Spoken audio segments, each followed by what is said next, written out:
digitais. Hoje, excepcionalmente, numa sexta-feira, né? Quero agradecer aí a presença da Ilka Sierra, que é diretora de marketing e comunicação multicanal da Via Varejo. Obrigado, Ilka. Um grande prazer ter você aqui. Eu sei que não é difícil, que não é fácil conseguir agenda hoje em dia, então assim nos sentimos prestigiados aí de ter você junto com a gente.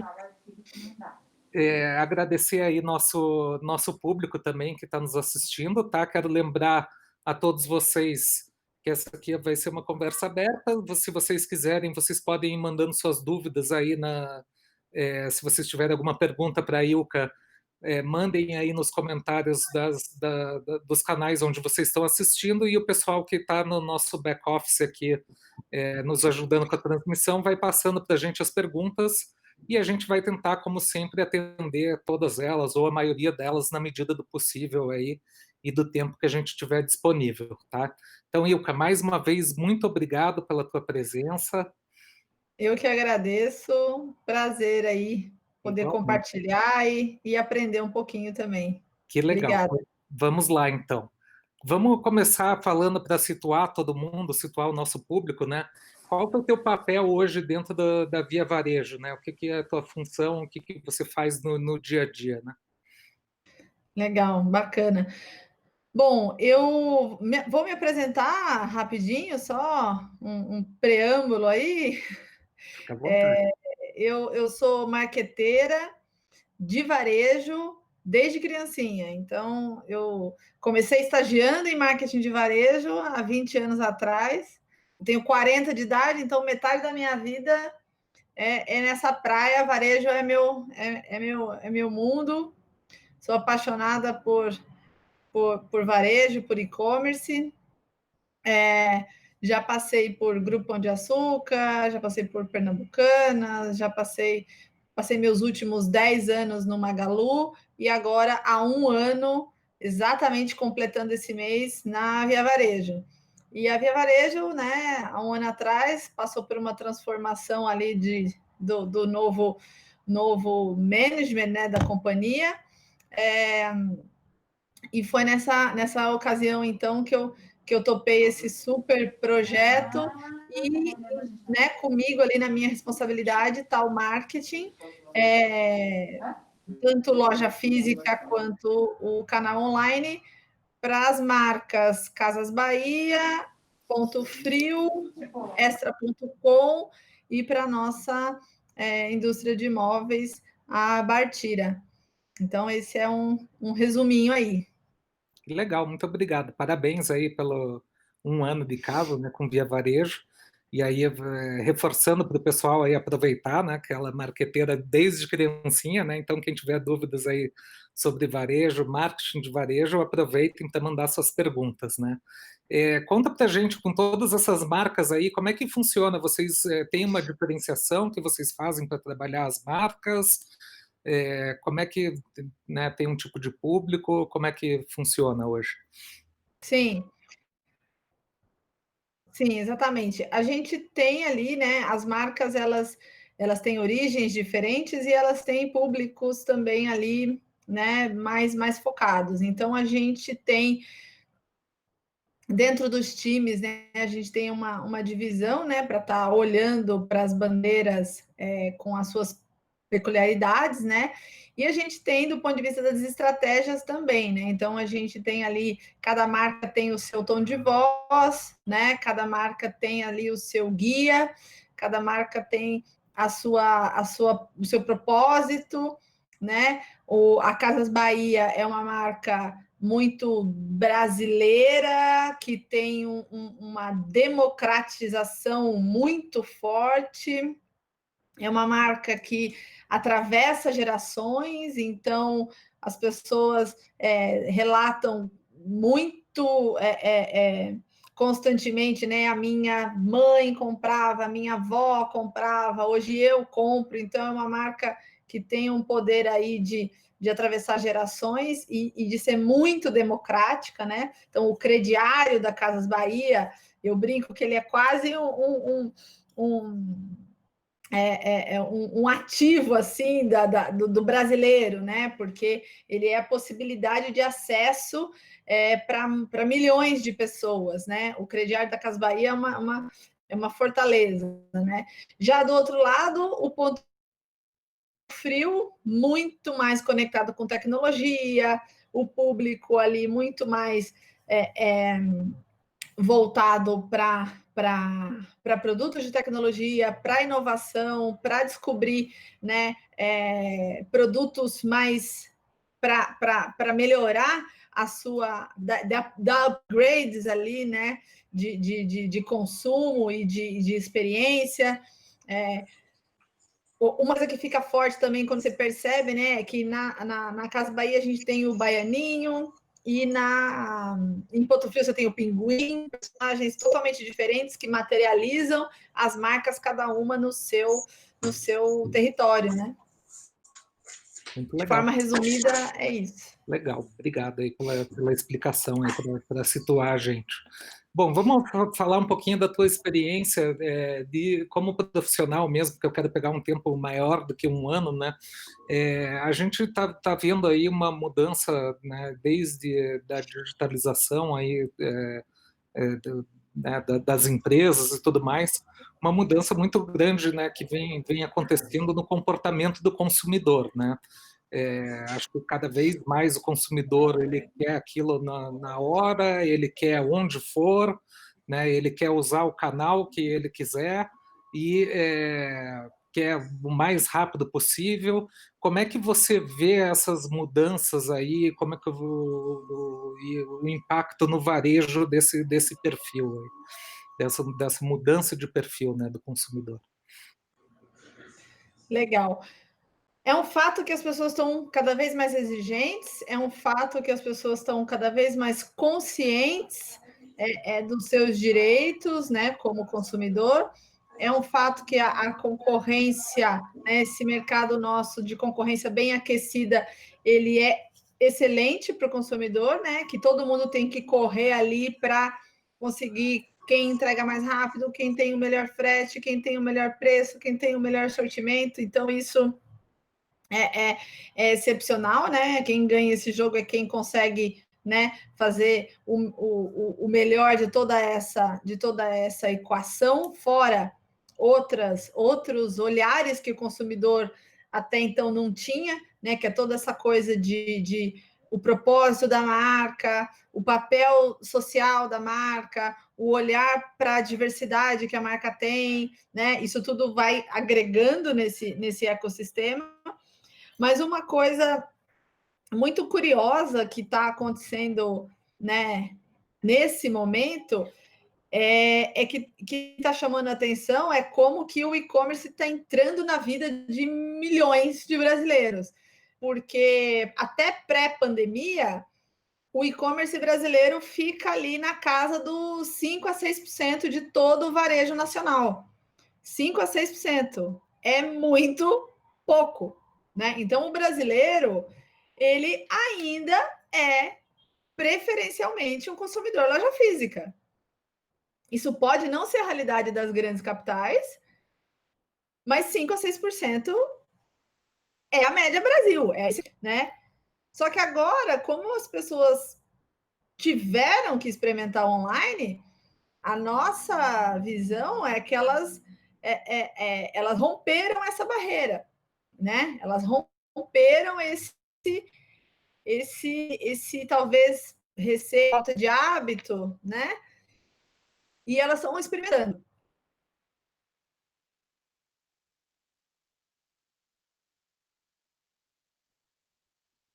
E quem algum receio que porventura tivesse, né?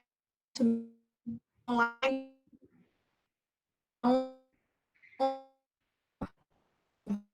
da pandemia, Oi, Ilka, você essa está cortando. penetração do e-commerce em mais categorias, mais tão conectada com essa modalidade, né? Legal. Cortou um pouquinho, tá? Mas vamos dando continuidade aí. Cortou um pouquinho teu som e teu vídeo, pelo menos para mim. Legal. Vamos aproveitar e falar do que é, né? Porque assim, no teu título tem aí o marketing multicanal, né? Você pode explicar para o público que é, né, leigo aí o que isso significa, né? Como é que isso é trabalhado? E daí já falar para a gente um pouquinho como é que a Via Varejo trabalha a multicanalidade?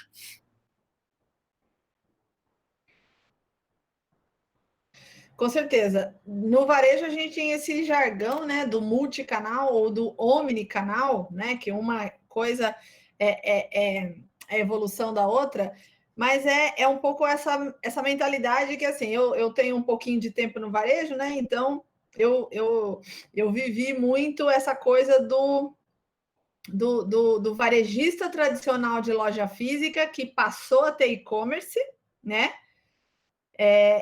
e do pure player, né, que nunca teve loja física, né, e eventualmente passou a querer ir para o mundo físico.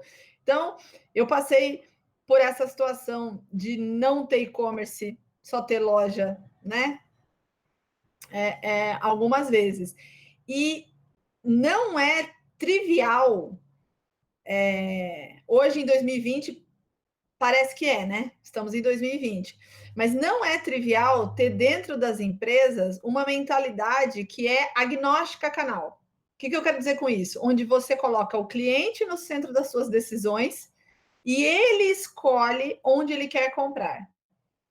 Parece óbvio, mas as empresas, tradicionalmente, tem tudo fechado em caixinha. A operação da loja, essa é a operação do e-commerce e tem uma barreira aqui, né? É quase como concorrentes internos, né? Quando, do ponto de vista do consumidor, ele não quer ver essa barreira interna, ele não quer, para ele é a mesma loja, essa loja que eu estou vendo na rua, essa loja que eu estou vendo aqui no meu, navegando pela internet no meu celular, para mim é a mesma loja. Então, por exemplo, exemplos de ações concretas de multicanalidade, né? Você poder comprar na internet e retirar numa loja, né? Então, a loja, ela não é só a loja de venda, a loja de exposição de produto, ela também é uma um local de retirada, porque o brasileiro também, uma outra estatística aqui, é que assim, a gente tem mais de 90% da população brasileira que mora em casa. Isso, para quem mora em prédio,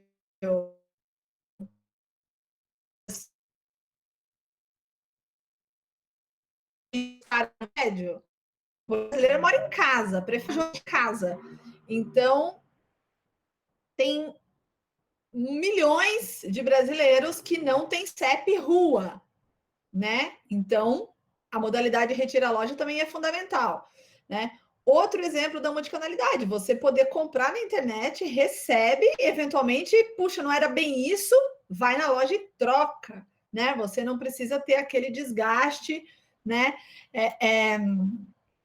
Ou simplesmente você, uma coisa que a gente agora também, com a pandemia, a gente acelerou e aprendeu a fazer, que é o vendedor poder interagir com o cliente e fazer uma venda assistida pela internet. A gente batizou, né, de chama no Zap, que é você poder chamar um vendedor, conversar com o vendedor, tirar dúvidas e ele te assiste, né? Ele te atende, ele explica, né? Quero comprar uma TV, não entendo nada do que é uma 4K para uma, né? Ele vai me atender, o papel de um vendedor, vai me indicar, vai fazer uma curadoria, vai fazer uma seleção, né? Vai fazer o que é o papel dele e me colocar na cara do gol do carrinho e aí eu fecho a transação por e-commerce, né? Então é também um jeito de você colocar uma força de venda para humanizar uma relação que ali é totalmente digital e até então não tinha isso, né? Então, a multicanalidade, basicamente, e aí a omnicanalidade, é você tirar essas barreiras de canal que são tradicionais no nosso mercado brasileiro, né? Que as empresas não nasceram pensando assim, né? E você olhar o cliente e independente de canal, né? Um canal ajuda o outro, um canal apoia o outro, tudo em benefício da experiência de compra. Legal. Você falou várias coisas aí que eu quero aprofundar um pouquinho mais, tá? A gente está recebendo já algumas perguntas da nossa plateia, eu já vou começar a trazer algumas delas, tá? Então, para quem está mandando perguntas, fiquem tranquilos que a gente já vai começar a atendê-los aí também, tá? Mas você, dentre, né, obrigado aí pelas explicações, né? Com certeza não é uma coisa nada simples, né? Trabalhar o multicanal, né? Como é que, quando você fala aí da experiência do consumidor, né, e dele ter uma experiência única também, que a gente já está falando aí de omnichannel daí, né? Como é que é esse trabalho? Como é que vocês fazem isso hoje para dar uma continuidade, por exemplo, num atendimento de uma pessoa que entrou primeiro offline, depois online? Como é que funciona isso? Hoje a gente. É, a primeira questão é assim: a pessoa ela pode escolher e ela vai ter. Ela não vai ter a experiência dela interrompida, né? Então, se eu sou um cliente que quero comprar um produto e eu vou lá no e-commerce e eu me viro, ok, eu tenho esse comportamento tranquilo. Se eu prefiro ir na loja, né, ter aquele calor humano, aquele olho no olho, tocar no produto, aquilo também vai me atender. O que a gente agrega aqui na experiência é você poder unir os dois mundos. Então, essa interação do vendedor, ela quebra essas barreiras, né? Ela Uhum. deixa a coisa muito mais fluida. Eu quero comprar online, mas eu estou com dúvida. Ok, eu vou falar com o vendedor, né? Eventualmente, assim, eu nem sei que a loja está participando do meu processo de compra, mas às vezes ela está. Exemplo, quando a loja se torna um ponto estratégico logístico, né? Uhum. Então, eu nem sei que a loja está tendo participação, mas eu fiz uma compra online, esse produto está distribuído numa loja próxima, e por ele estar distribuído numa loja próxima, eu vou receber mais rápido. Ele não tem que sair de um centro de distribuição que está a quilômetros de mim, ele vai sair de uma loja que está muito mais perto de mim, né? Então tem uma série de coisas. Outra coisa, isso é mais do ponto de vista, né, da cozinha, né? Uhum. Do ponto de vista da interação com o cliente, mais ali no âmbito do CRM, né? Então, assim, pouco importa onde a pessoa vai converter, o que importa mesmo é que você vai mandar a oferta certa para o ciclo de vida certo, né? Respeitando cada momento ali do cliente. E se ela quiser converter no canal A, se ela quiser converter no canal B, né? Então, é também ter esse olhar para o cliente como único, também no CRM, e não, o cliente não é do canal, né? O cliente, ele é da Casas Bahia, ele é um cliente do Ponto Frio, e ele vai ser tratado ali nas réguas e na comunicação como tal. A gente tem algumas iniciativas nesse sentido, como de, por exemplo, a gente manda para os nossos vendedores, né, uma carteirização, né, que a gente fala de clientes para eles que são clientes ali da região geográfica, né? E esses vendedores fazem ali um corpo a corpo. Eventualmente, na conversa com o cliente, ele quer um produto que está só disponível no online. ok, esse vendedor vai poder fazer essa venda e vai ser comissionado por isso normalmente. Ele não vai dizer, a partir de agora se vira sozinho porque eu não tenho nada com isso, afinal de contas, esse produto está só na internet. Não existe isso. Legal.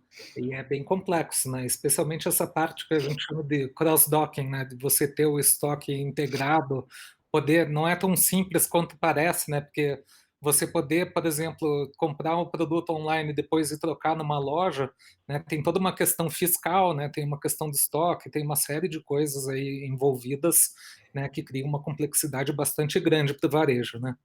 Exatamente. Ainda bem que minha praia é marketing, não é logística.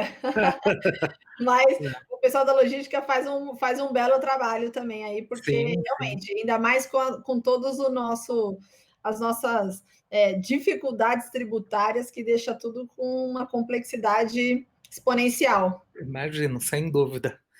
Uma outra coisa que você comentou e que eu já tinha acompanhado já na mídia, né, a Casas Bahia falando, foi quando no início da pandemia, né, os vendedores eles começaram a fazer esse atendimento dentro dos canais digitais, né? Como é que foi essa mudança para vocês, né? Porque provavelmente teve que ser decisões que são tomadas muito rápidas, né? E envolvem muita gente, né? Então deve precisar treinamento, deve ter, né? Você tem que montar orientações, fazer. Conta para a gente como é que foi esse processo aí dentro da Via Varejo e como é que funcionou, porque eu sei que foi muito bem sucedido, né? Ó, se você me permitir, eu vou responder essa pergunta em duas etapas. Claro, A primeira etapa é quais são na minha visão, assim, quais são os habilitadores para uma companhia passar por uma transformação digital. ótimo, Depois eu conto um pouquinho como foi na prática que tudo aconteceu. que legal, excelente. Eu tive já a grata experiência de passar pela transformação digital do Magalu e estou tendo de novo a sorte de poder passar pela transformação digital de um gigante que é a Via Varejo. E tem 5 aspectos que a vida me ensinou que são fundamentais para conseguir fazer esse tipo de transformação em organizações com essas características. A primeira questão muito importante é todos os colaboradores terem muita clareza do seu propósito. Então, assim, propósito, que é aquele negócio muito de startup, mas assim, ele faz muita diferença. Porque a partir do momento que todos os colaboradores têm a plena consciência do porquê que eles saem de casa de manhã para trabalhar, o que os move efetivamente, não é o salário, não é a venda, todas as decisões acabam sendo ou um pouco permeadas para isso, ou elas voltam a esse propósito e a gente tem que tomar muita decisão o tempo todo. A segunda questão é ter uma cultura digital, né? Então, você ter uma cultura onde você descentraliza, onde você tem times autônomos, onde você tem times com missões claras, onde você tem métodos que valorizem esse trabalho, que tiram o melhor de cada um, que você não tem aquelas vacas sagradas que se um dia a pessoa sai da empresa desmonta tudo, né? Então, ter uma cultura digital, isso aqui está muito conectado com o modelo ágil de trabalho. Muito conectado com isso, uma cultura de dados. Então, você deve privilegiar a democratização dos dados, né? Para que justamente essa rodinha funcione, né? Então, sem democratizar os dados, sem escolher os indicadores certos, sem dar esse alimento para as pessoas tomarem decisão, você vai voltar numa cultura hierárquica, você vai voltar naquela cultura de comando e controle. A questão do mindset, que é fundamental, né? Então, assim, mindset fixo versus mindset de crescimento, né? Então, mindset fixo sempre foi assim, não dá para fazer assim, isso não é para nós, isso não é para gente, vamos ficar no nosso mundinho, no nosso versus uma mentalidade de a gente pode fazer diferente, a gente tem que se reinventar, a gente pode não ter chegado lá ainda, a gente pode não ter acertado ainda, mas vamos continuar testando, errando e vamos, enfim, pivota e segue, né? Então, essa coisa de não ficar ali com aquela mentalidade do sempre foi assim. E por último, mas não menos importante, é você ter a centralidade no cliente, ou seja, enquanto as decisões da empresa forem sendo tomadas para resolver um problema de uma área, um problema operacional, mas que não leve em consideração o cliente final, você muito provavelmente vai ficar tomando decisão que vai impactar seu cliente em alguma medida, que vai fazer em cadeia que a experiência dele seja um pouco pior. A gente tem que tomar decisões assim, né? Fala assim, puxa, mas isso aqui é dilema. Eu vou impactar meu cliente ou eu vou salvar esse X reais? É dilema, né? Mas enquanto você não tiver toda a organização tomando decisão com o cliente efetivamente ali como prioridade, você não faz essa transformação. Então, só isso aqui não é uma ordem, é só uma organização que eu faço na minha cabeça, que são pontos que são aí para mim alicerce, né, pré-requisitos para uma transformação digital. A Via Varejo chegou nesses pontos, não todos 100%, né, aí na maturidade, mas criou-se esse ambiente, e aí como criou-se esse ambiente, ali num belo sábado em março, a gente tomou a decisão de fechar 100% das lojas. Já indo para a segunda parte da resposta. 100% das lojas fechadas, o que significa? Uma força de vendas de 20 mil, 19, 20 mil colaboradores, vendedores, que tem uma parte importante da remuneração em comissão. Então, o que esse pessoal ia ficar fazendo em casa? Né? Sem perspectiva de abrir loja. Foi aí que a gente já tinha, né, também um alicerce construído, que todas as lojas tinham as suas fanpages. Então, a gente subiu nas fanpages um número. Primeiro, a gente foi para dentro de casa, né, fez ali um alinhamento de assim, vamos colocar para todos os gerentes o WhatsApp Business. Esse número é o número da loja. Esse número a gente subiu nas fanpages. E esse número a gente ensinou o gerente da loja a promover um formato click to WhatsApp. Click to WhatsApp já está aí, não é novidade. E aí eles começaram a testar esse click to WhatsApp, começou a bombar de contato, o gerente começou a ser um hub e começou a distribuir entre os seus colaboradores, atende esses dois aqui, atende esses três, começou a ser ele um hub físico, a coisa pegou tração. Uma semana depois, aí a coisa da mentalidade, né, a coisa da agilidade, a coisa de poder de decisão, né, tudo isso, na hora do vamos ver, você vê que, né, entra em cena.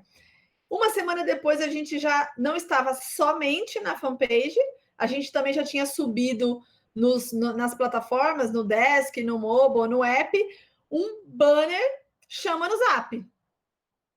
E já levamos isso para a TV aberta, já começamos a trazer mais caldo e volume para essa coisa toda, e os leads começaram a aumentar, e os vendedores, né, na paralela sendo treinados, né, na paralela sendo munidos ali com ofertas do e-commerce, porque essa venda, né, que eles fazem, como que funciona a venda, né?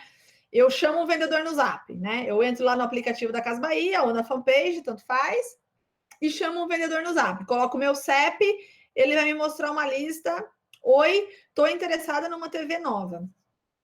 A partir desse momento, o vendedor ele vai conversar comigo, normal, ali no WhatsApp, vai fazer uma curadoria, vai me mandar 2, 3 modelos, eu vou eventualmente falar, tirar dúvida, gostei desse. Nesse momento, ele gera um link para eu fechar essa venda, um link que vai ter um código de como se ele fosse um parceiro de mídia, né? Um link, um parâmetro ali que é o ID dele, e eu fecho essa venda, eu concluo pelo e-commerce, né? Sozinha, vou lá, passo meu cartão, aí o vendedor sai de cena, e ele vai ser comissionado porque ele me assistiu nessa minha jornada. É esse o modelo. É extremamente simples. E a gente, né, o que está publicado, né, que a gente que foi o último resultado, né? A gente em um mês e meio a gente já tinha, como as lojas estavam 100% fechadas na ocasião, a gente virou o negócio literalmente de cabeça para baixo. A gente começou a ter 70% da venda do que era com as lojas fechadas, né, com as lojas abertas, migrou para e-commerce, e 20% desse valor, dessa venda era já originada por esse vendedor online, por esse vendedor em home office, né?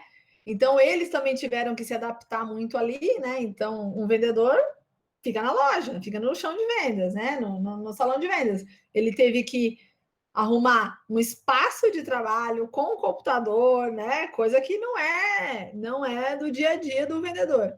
Mas o time abraçou com unhas e dentes, o time realmente se engajou demais. E vendedor que é vendedor gosta de vender, né? Então aquilo ali foi só uma digitalização do que ele já faz. E isso tudo foi possível nessa velocidade por conta muito da mentalidade do mindset. Que legal, acho muito bacana aí a tua introdução até pro tema aí, porque foi uma verdadeira aula, tá? Acho que foi bem didático mesmo, acho que ajuda muita gente. Eu E, falo rápido, eu não sei se fica claro. e parabéns aí, né, pela ação de vocês. Eu tinha ouvido falar até alguém das Casas Bahia dando um depoimento falando que foi tão bem sucedido que isso vai se manter mesmo pós-pandemia, né? Esse atendimento pelo WhatsApp, né? A gente percebeu que muitas pessoas nesse processo fizeram sua primeira compra online. Muito. Então, o depoimento, como eu voltei a dizer, né? O brasileiro, ele se viu obrigado Uhum. a resolver a vida pela internet. Então, vamos colocar uma situação hipotética. Eu nunca comprei pela internet, mas a minha geladeira queimou no meio da pandemia. Como é que eu fico sem geladeira? Geladeira é item essencial, gente. Não tem muito para onde correr. Então, essa pessoa, ela se viu ali. Agora é a hora de eu concretizar aqui uma venda online. E a gente viu muito isso acontecendo. Pessoas que fizeram a sua primeira experiência de compra online. Para essa população que não é pequena, o vendedor ele é muito importante, porque ele conduz, ele pega na mão. Uhum. E a gente viu muito isso acontecer. A gente viu casos super curiosos de filhos que moram, ou parentes que moram fora do país, mandando vídeo para os vendedores, falando: olha, chegou lá na casa da minha mãe, do jeitinho Ah, que você que legal. falou, obrigado. Aí você fala, gente, a pessoa, né? Ela recorreu a um vendedor da loja, da cidade que a pessoa da família mora, mas não comprou sozinho online. Uhum. Olha que curioso, né? Então a gente fala que a gente humanizou o e-commerce ao mesmo tempo que a gente digitalizou o vendedor. Sim. Então isso é caminho sem volta. Isso é caminho sem volta. A gente descobriu aí que muitas pessoas realmente ainda assim precisam, gostam e querem esse contato, né? Então é um modelo que veio para ficar, sem dúvida. Que legal. Parabéns aí de novo. Acho que realmente um exemplo aí de um case, né, da pandemia aí que é inspirador aí para todos nós. Eu vou começar com algumas perguntas aqui do nosso público. Tá? A primeira vem da Kevin Rosa, obrigado aí pela pergunta. E ele diz assim: trabalhei no trade marketing da Coca-Cola por 2 anos e acredito que o grande desafio do varejo é ser agressivo em vendas sem perder o encantamento com a marca. Como isso acontece na Via Varejo? Perfeito. Vou voltar para o tema do propósito, né? Por que, que os colaboradores saem de casa todo dia para trabalhar na Via Varejo? A gente tem um propósito muito claro que, assim, o brasileiro, ele concretiza os sonhos dele através da conquista. E a conquista, ela é muitas vezes materializada na casa, na melhoria dos móveis, na melhoria de uma tecnologia, em poder dar um smartphone para o filho, em poder dar um notebook para o filho estudar, em poder trocar uma geladeira da mãe, que está com a mesma desde a década de 60. Então, o brasileiro materializa os seus sonhos nas conquistas. E muitas vezes as conquistas são esses bens. Então, o nosso propósito é realizar sonhos, é materializar esses sonhos. A partir do momento que você está com isso na perspectiva, você se guia por isso, né? Então, por exemplo, a gente faz muita campanha que é hard sell, muita campanha que é hard sell, que é só de oportunidade mesmo, porque as pessoas esperam isso, né, do varejo, elas esperam no final qual que é o benefício, no final qual que é o desconto, normal. Mas a gente, sempre que tem oportunidade, e a gente cria as nossas oportunidades de passar as mensagens que a gente acredita, de passar as mensagens que a gente valoriza, né? Então a gente não perde nenhuma oportunidade de fazer isso, né? Seja numa data como você está aqui, um Dia dos Pais do ano passado, que a gente botou o holofote num problema brasileiro, numa tensão da nossa sociedade, que é o abandono parental. Então, a gente escolheu um cliente que tinha passado por essa situação de ter sido abandonado, né? De não ter tido o suporte paterno, e que virou a chave e que se transformou num pai totalmente diferente. Como a gente não perdeu a oportunidade agora de falar da nossa causa de sustentabilidade, né, no Dia do Meio Ambiente, que a gente é extremamente muito focado, como a gente também não perdeu a oportunidade de falar no Dia do Surdo, que todos os nossos funcionários de loja são treinados em Libras para fazer uma primeira recepção em Libras. Então, assim, é quase como se você tem que organizar para que você entregue aquilo que as pessoas esperam de você, que é a oportunidade, que é o varejão ali, né? Estou precisando trocar de telefone, eu quero saber quem tem o telefone que eu quero, com que preço, com que prazo, né? Mas você tem que construir essa outra esteira, literalmente, para você comunicar com as pessoas os seus valores, e as pessoas se conectam. As pessoas se conectam com isso, né? As pessoas se conectam com o como e o porquê você faz as coisas, né? Então, são dois pratinhos, nem sempre é fácil equilibrar, mas é possível. Que legal. Obrigado Não mais sei se uma eu, vez. não sei se eu respondi a pergunta. Acho que eu, do meu lado aqui, acho que foi bem satisfatória a resposta. Espero que tenha respondido também. Kevin, mais uma vez, obrigado. Eu vou para mais uma pergunta aqui, que é um pouco na mesma linha, tá? E daí já vou aproveitar para ampliar um pouco mais o escopo aqui. A pergunta vem da Nena Mir, e ela, obrigado, Nena, pela pergunta. A pergunta dela é como é que vocês trabalham sustentabilidade no DNA das marcas e como é que isso é trabalho colocado nos multicanais. E daí eu acho que você pode, podemos ampliar um pouquinho mais o escopo e falar de sustentabilidade, mas também de inclusão e de diversidade também, tá? Sim, com certeza. Isso foi uma grata surpresa que eu tive assim que eu cheguei na empresa, porque a Via Varejo, ela tem isso já muito fortalecido. Então, vou dar um exemplo. A gente tem uma fundação que tem aí praticamente 60 anos de vida. Não é muito divulgado, o que é uma pena, mas estamos tentando mudar isso aí, que é a Fundação Via Varejo, que a gente rebatizou recentemente para a Fundação Casas Bahia, né? E essa fundação tem trabalhos já incríveis é muito voltado em comunidades, em periferias e em capacitação para empreendedorismo dessas periferias. Né? Então, existe já aí uma longa estrada nesse sentido, o que dá um alicerce muito legal. Agora, na pandemia, por exemplo, a Fundação fez ali a gente entrou, né, na onda das lives, né? A gente queria contar para as pessoas que a gente tinha uma fundação, então a gente escolheu ali a Sandy e o Júnior para ajudar a gente nisso, né? Então, fizemos uma live onde tinha uma mecânica de 1 para 1, então cada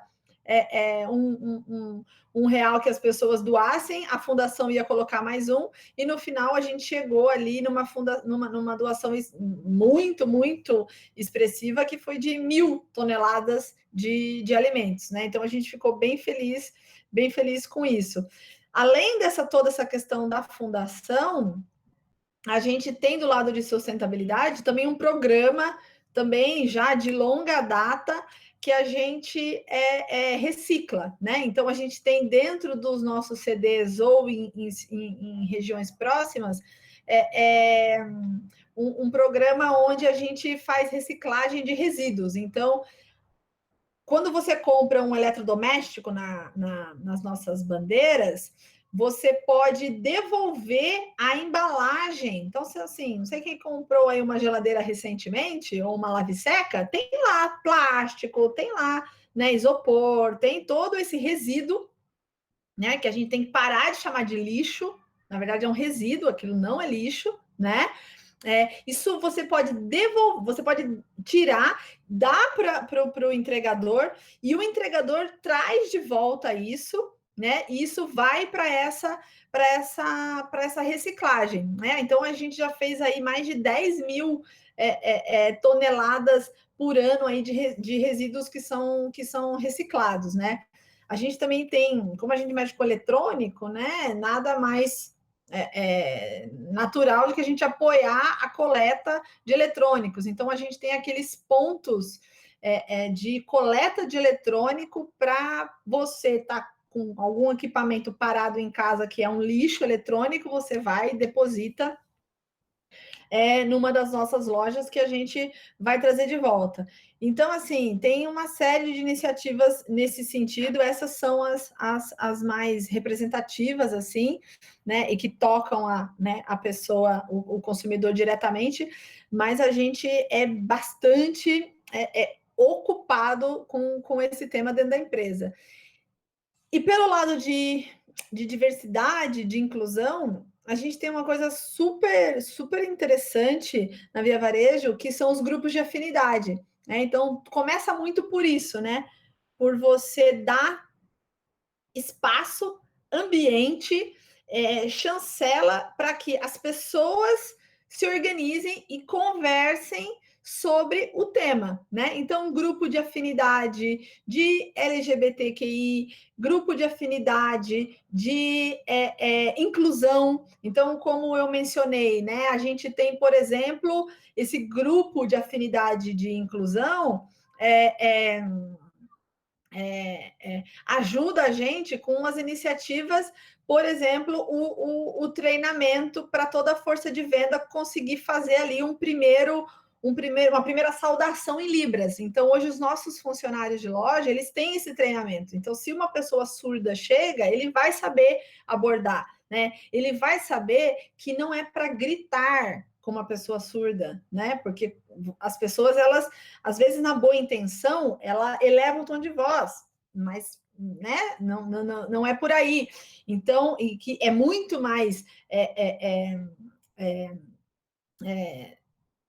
prático ali, ela escrever, né? Pegar um bloco, escrever, né? Então tem tudo isso. Outra coisa que é também um avanço, assim, que é interessante a gente estar falando isso em 2020, né? Mas é um fato, o crachá social, né? A pessoa chega na empresa, é perguntado a ela que nome ela quer pôr no crachá. Porque isso parece uma coisa óbvia, mas ainda não é, né? Ainda não é. Então, você poder colocar o nome que você se identifica, que para quem não se identifica com o nome do seu RG, é muito complicado você ostentar um nome que não tem nada a ver com você. Outra coisa importante, a pessoa poder escolher o uniforme. Então, o nosso time que usa uniforme, ele pode dizer, eu não quero o feminino, eu quero o masculino, e vice-versa, eu quero o feminino, né? E é isso, né? Ele tem todo esse amparo para poder fazer isso. Uma coisa que eu acho que é muito acolhedora é você, dentro da Via Varejo, pode colocar o seu parceiro, a sua parceira, o seu cônjuge, não importa, no plano de saúde. Isso não é uma determinação legal, a gente faz porque é o que é certo, né? Então, assim, você é casado, não importa, você vai colocar o seu parceiro, não importa, a sua parceira no plano de saúde. Então, tem todo esse conjunto de coisas que a gente sabe que é, é, é uma jornada, né? Não é uma coisa que a gente considera como trabalho feito, né? Ó, temos isso aqui, tá ótimo, é uma jornada. E esses grupos de afinidades, eles ajudam bastante nessa questão, porque mantém a discussão acontecendo, mantém os pontos sendo levantados, e falando, olha, isso aqui está precisando melhorar, ok, vamos lá, né? Então, é todo esse ambiente que a gente tem dentro da Via Varejo. E a gente leva isso para as marcas, né? A gente externaliza, né? Então, pegando a questão aí do grupo de inclusão, a gente, no Dia do Surdo, a gente fez um filme mudo, onde tinha uma intérprete em Libras, a gente veiculou na mídia aberta, tal, era uma para chamar atenção mesmo, era um filme mudo, o filme não tinha som, tinha uma intérprete em Libras. E o que dizia a intérprete? O preço estava aparecendo um preço para todo mundo ver. E em Libras, ela dava outro, só para quem estava entendendo Libras, né? Então, assim, o preço para todo mundo está aqui, mas para você que está me entendendo, o preço é outro, né? E tinha ali um endereço certo para a pessoa. É um filme mudo, né? Com essa brincadeira, né?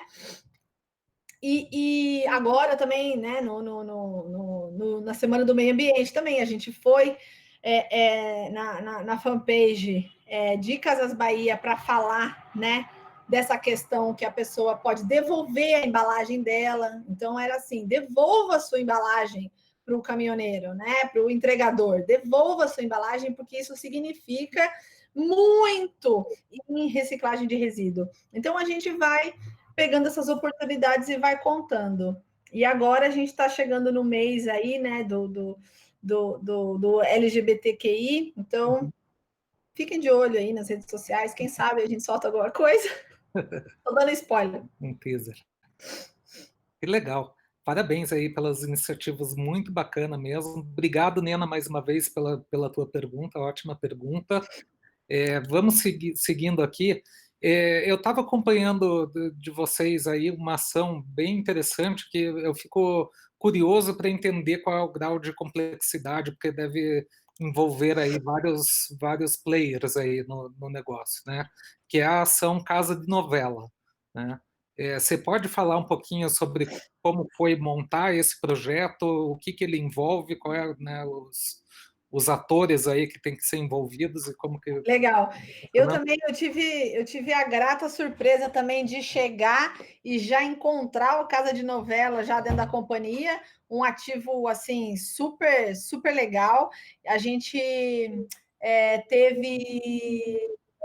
estamos na terceira edição, né, do Casa de Novela, então é um território que a gente resolveu, que a gente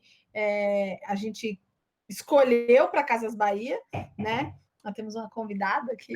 A filha apareceu aí.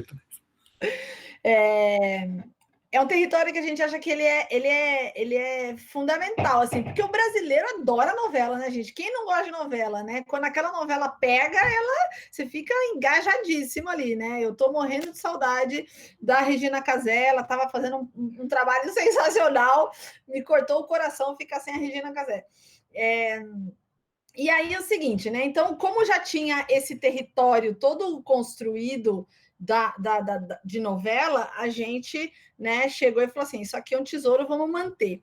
E aí, assim, é todo um trabalho, né? Porque você tem vários agentes, como você mesmo falou. Então, primeiro você tem a turma de conteúdo, né? Que vai prezar pelo enredo, pelo storytelling, não vai abrir mão, e tá certo, é uma novela, você que tem que entrar, né? Você tem ali a mensagem de marca que você quer passar, né? E que precisa ficar bem entregue. E você tem muitas vezes um parceiro, né? Que a gente, essa é a vida do varejo, né? Sempre tem ali uma indústria junto, né? Que também precisa entregar a mensagem dele. Então é complexo, mas funciona. A Globo entendeu esse formato, né? Então não foi só com a gente, né, que começou a abordar mais novela. A Globo entendeu muito bem esse formato e começou a mudar também a forma de abraçar isso, né? Na prática, assim, né? Como que ela se organizou lá dentro para fazer isso acontecer. E eu vou dizer que assim a coisa pegou tração, né? Então a gente teve situações onde a gente ousou pra caramba, né? De pegar um ator e trazer ele para dentro de uma loja como se ele tivesse ainda no papel, ainda no personagem, né? Que foi e que isso não dá para fazer se o pessoal de roteiro, se o pessoal de conteúdos criativos não entrarem de cabeça. Então, por exemplo, o Caio Castro, em Amor de Mãe, ele teve uma época que ele estava famosinho ali, né? Querendo se dar bem na carreira. Ele foi fazer um teste de VT dentro da nossa loja. E que, na verdade, ele fez um teste de VT vendendo um celular. Né? Então, se eu não tenho a parceria do time de conteúdo, uma coisa dessa nunca sairia, né? Que legal. Obrigado aí por compartilhar. Muito bacana a iniciativa aí, achei muito legal. Mas não é simples de conectar todos os pontos, né? Definitivamente é muita gente. Eu tenho certeza que sim. Agora, a gente está chegando no final do nosso episódio aí, infelizmente, né? Tem tanta coisa que daria para perguntar e para falar, mas eu queria, entre nossa audiência, sempre tem pequenos negócios, né? Negócios de menor porte aí, a gente está falando de um universo, né, do grande varejo, né? Você, com a tua experiência aí do mercado de varejo e tudo mais, o que você indicaria para quem está começando, para quem tinha um varejo físico, né, e agora está passando por esse momento de pandemia, teve que fechar a loja? O que você acha, além já dos 5 pontos ali que você citou que são importantes aí dentro do negócio, né? O que você acha que para o pequeno, para onde que ele deveria olhar, o que ele deve fazer, o que ele deve ir atrás agora para conseguir se posicionar dentro do digital? Eu acho que uma primeira atitude é perder um pouco a trava, perder um pouco a marra, se ela ainda existir, né? Perder um pouco aquela mentalidade do isso não é para mim, eu não sou digital, eu não sei navegar nesse mundo, porque às vezes esse mundo tem uma linguagem técnica, tem ali uns bits and bytes, tem ali um negócio que parece palavrão. Então, a primeira coisa é perder isso. As plataformas estão cada vez mais fáceis, as plataformas estão cada vez mais self-service, estão cada vez mais se adaptando para o pequeno, né? Vamos pegar o exemplo aí do WhatsApp, que veio com o Pay focado no pequeno, teve que voltar atrás, né? Mas veio com essa prerrogativa, né? De estar focado ali no pequeno. Então, começa do começo, né? Começa abrindo a fanpage, começa tendo WhatsApp Business, para começar. Começa fazendo seu site, né? Começa do começo. Há uns anos atrás, era muito mais difícil, né? Hoje em dia, Nossa, Kavinsky, você também sabe disso melhor do que eu, né? Hoje em dia tá tudo muito mais simplificado, né? Não é bicho de 7 cabeças e não tem que começar gigante. Você faz anúncio no Facebook, você faz anúncio no Instagram com pouco dinheiro e testa e aprende e vai, né? E evolui.